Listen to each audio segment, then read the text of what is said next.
I just sat down to film the intro and I realized I have a lot of books that I need to go grab from my shelf. So I'm gonna do that and then we'll come back and start the video.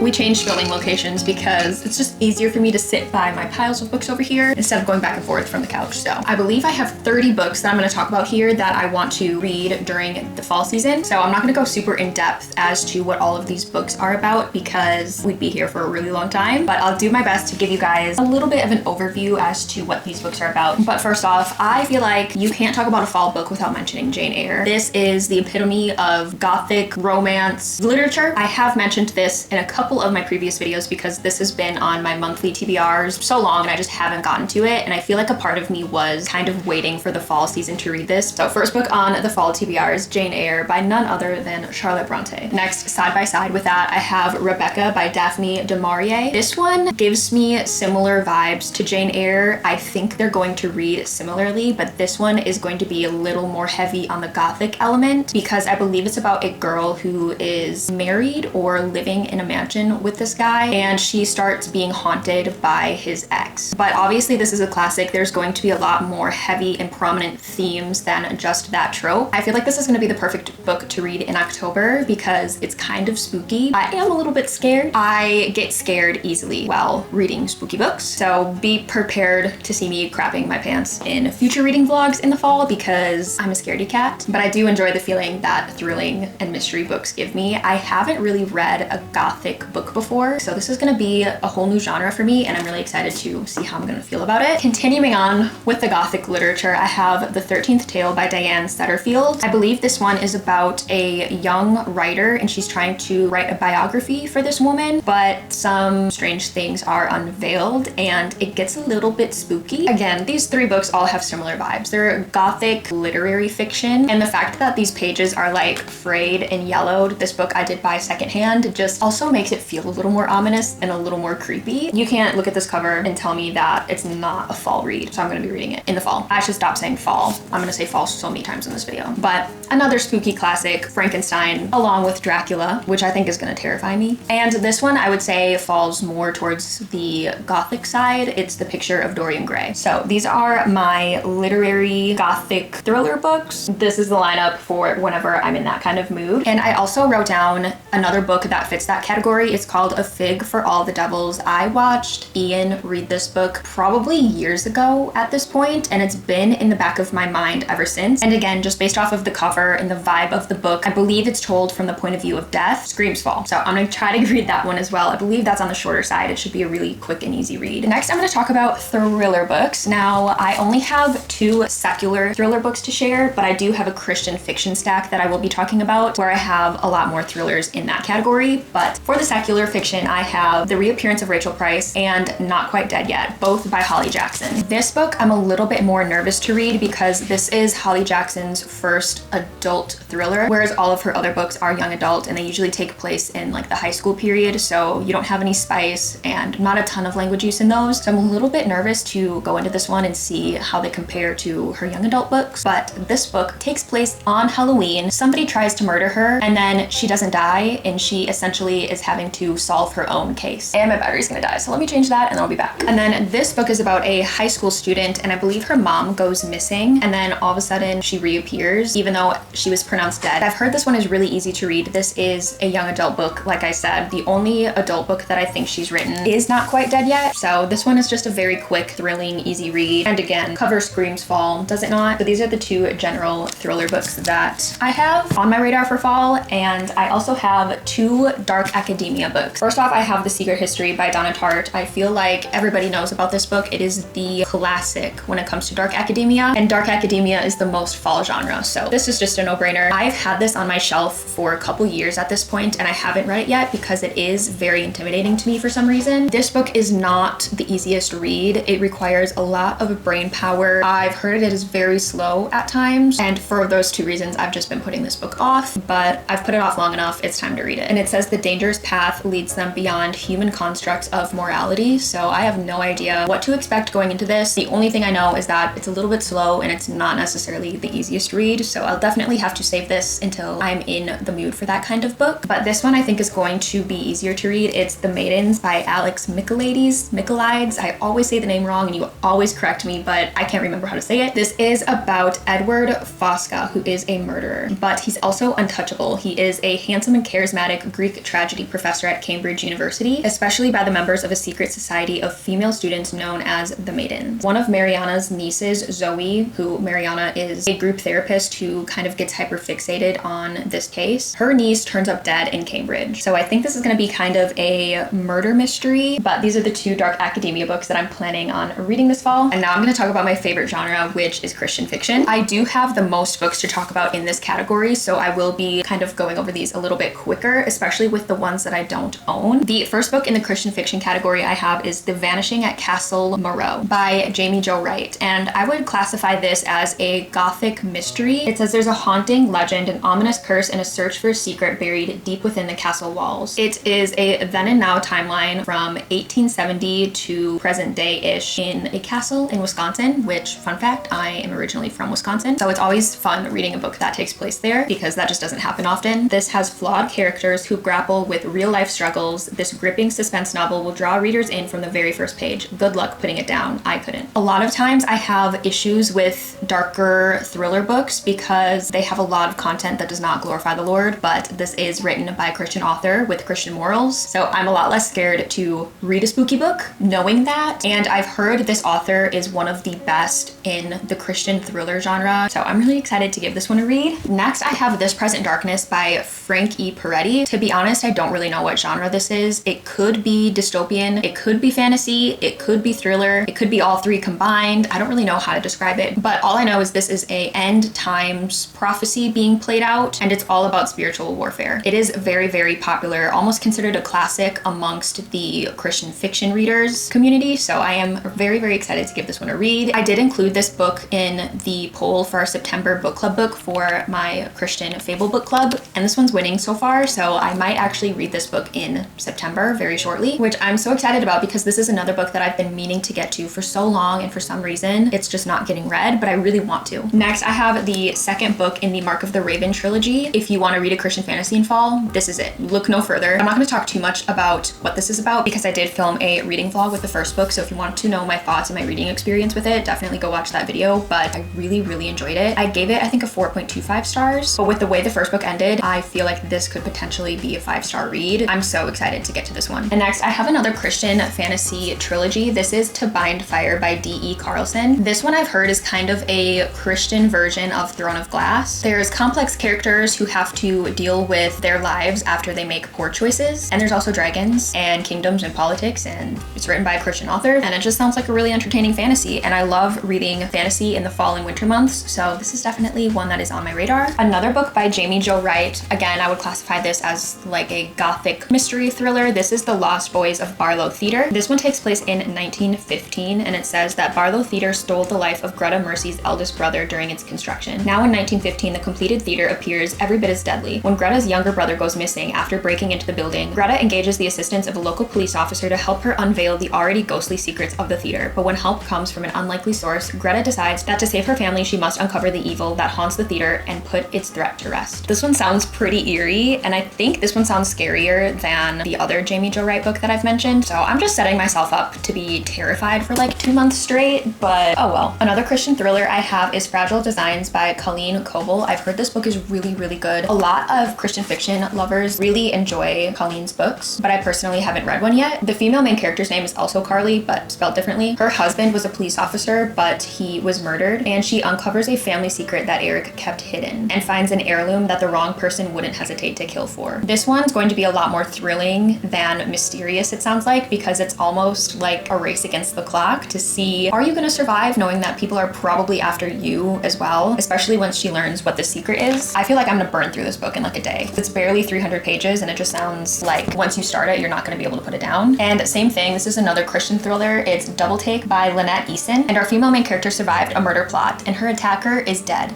Isn't he? Again, there's just something about books that whenever our characters are just racing against the clock and you know somebody's actively going after them, there's no good time to put the book down. I feel like these two books are going to be really good palate cleansers to just fly through and will help me stay out of a reading slump, hopefully. Now, switching gears a little bit, I have a romance to share with you, and it is Riverbend Gap by Denise Hunter. This book is the first book in a series. I don't know if you can read them out of order, and I don't know if it's gonna end on a cliffhanger. Usually with romance series, they'll just follow other characters that were side characters in the book that came before it. So I'm assuming that that's going to be the case for this, but honestly, I put this one on the fall TBR just because of the cover, and also because I read the first page, and the first page takes place in August. So I feel like as the book goes on, it could get into like the September and October months. So whenever I'm too scared to read another thriller, I'll have a nice feel-good romance to fall into. And another Christian romance I have is The Perfect Rom-Com by Melissa Ferguson. I did get this from the library, but I do have the audiobook on my NetGalley. I've had it for so long, just sitting in my archive, and I haven't listened to it yet, so you can tell why I put this one on the fall TBR. Just look at the cover. I think this is about a writer and a publisher. Sounds like a recipe for a good romance. And the only other Christian fiction book that I have on hand is The Pilgrim's Progress by John Bunyan, which is just a classic story about the Christian walk and all of the obstacles that you have to overcome in order to get to the other side. Oh, it has pictures. That's fun. This also kind of reads like a fantasy, which is why I thought it could be good for fall. And now these are the books that I'm going to look for at the library or look for Kindle deals on because I don't own them. But some Christian fantasies I have are Flame Theory, Flame Heart, The Size of a Mustard Seed, Heart of Red, Blood of Blue. And then other books I have that are either romance or thrillers are Shadowlight, The Risk She Takes, Hearts in Circulation, The Bookish Bandit, Dark Love, How to Fall for a Cowboy, An Overdue Match, The Heart of Bennett Hollow, Crisscross, When the Day Comes, and Bound by Wishes. But all of those are not as high on my priority list because they're not books that are on my physical TBR, but they're ones that are in the back of my mind that I thought I would just put out there just in case you guys have read a lot of these books. Maybe you haven't heard of some of those others that are on my radar, so thought I would share them with you anyways. Now let's get into the fantasy category. Oh, those books are heavy. The Fellowship of the Ring, need I say more? Just like Jane Eyre, this book has been on my TBRs prior, and I feel like I have been putting this off as well because I've just been waiting for the fall season to read it because I just feel like it will hit harder with the ambience of fall. I will be trying to read the entire trilogy during the fall and winter time, so I'm hoping to finish all 3 of these books by the end of the year. And I would love to read as much of the Harry Potter series as I can also in the fall and winter time, but I'm going to start it and see how far I get. I do want to make a dedicated reading vlog to reading this series and another video reading the Lord of the Rings series because I feel like they're just such iconic classic fantasy series that I just want to document my reading experience while I read these books. Same thing with this series since I haven't read this as an adult yet. I read the first 2 books while I was younger, and I think I read about half of the 3rd book, and then I kind of stopped reading at that time in my life. So I definitely want to get back into this series as an adult and just see what I think. I have Wild Reverence by Rebecca Ross. Again, this book just screams fall, solely based on the cover. Honestly, I have no idea what this is about other than it is a romantasy. I didn't really research what that book was about before I bought it because I had at the time read the Divine Rivals duology, and it was like a 6-star duology for me, so I just immediately bought that book because I wanted to read another book by that author. Another fantasy book I have on the fall TBR is House of Salt and Sorrows by Erin A. Craig. This is like a gothic fantasy meets The Bachelor. This book is also young adult, so I feel like this is going to be a really quick and easy read. So it'll be good whenever I'm in a fantasy mood and a little bit of a gothic mood, but I don't want to be super scared and I don't really want to think so hard. I feel like this is going to be the perfect book for whenever I'm in that kind of mindset. And kind of on the opposite side of that spectrum, I have Piranesi by Susanna Clark. Nobody can really tell me what this book is about. I've watched a lot of videos where people either read this book or recommend this book, and they all say just go in blind and expect nothing. It's just basically a house that's really odd and mysterious, and that's all I can tell you. I'm expecting this to be a little bit slower and a lot more whimsical than I'm used to. So this is another one I've been putting off for just a little bit, not too long, but this has also been on my shelf for quite a while, so it would feel really nice to get to this book. Next, I have One Dark Window by Rachel Gillig. I feel like everybody's read this book except for me, and I have been putting this off, though I really want to read it. It's very weird. I haven't had this feeling with any other book because I'm anticipating loving the prose, but I don't know if I'm gonna love the story because I feel like it's gonna be too gothic and too paranormal for my liking. Based off the cover and just the vibe of the book, it's meant to be read in the fall time. So I'm gonna give this duology a shot and see what I think. It says, a maiden must unleash the monster within to save her kingdom in this dark, lush, gothic fantasy debut. Elspeth needs a monster. The monster might be her. If you guys have watched any of my videos, you know I don't mind if we have a dark,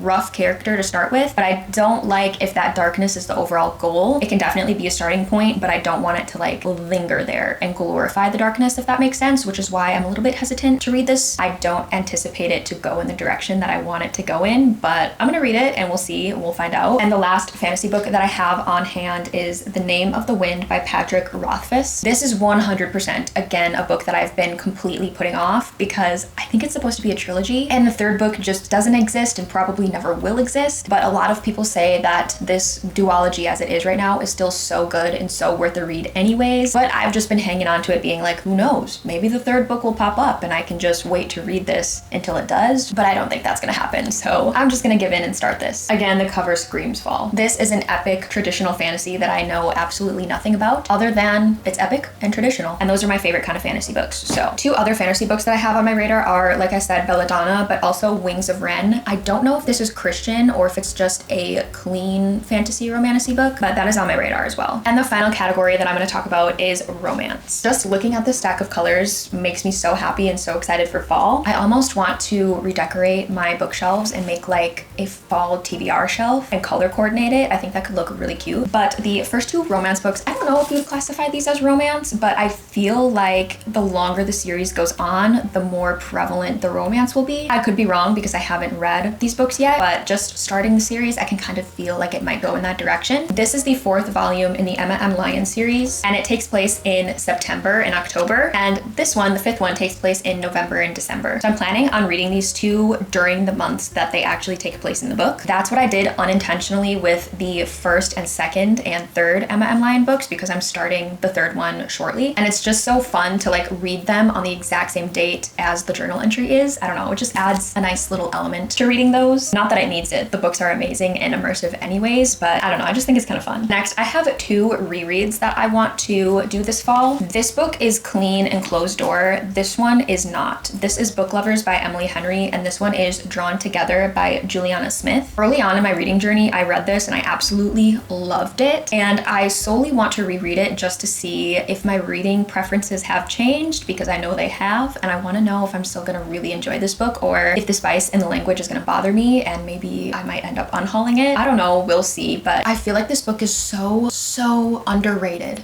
It was amazing and nobody talks about it. It's about a children's book illustrator and an author who become reluctant friends, and it takes place in New York City. And this book is the epitome of fall bundled up into a book. Just the scenery, the drinks, the food, the bookish activities. It's just the fall romance book, and if you haven't read it, please read it.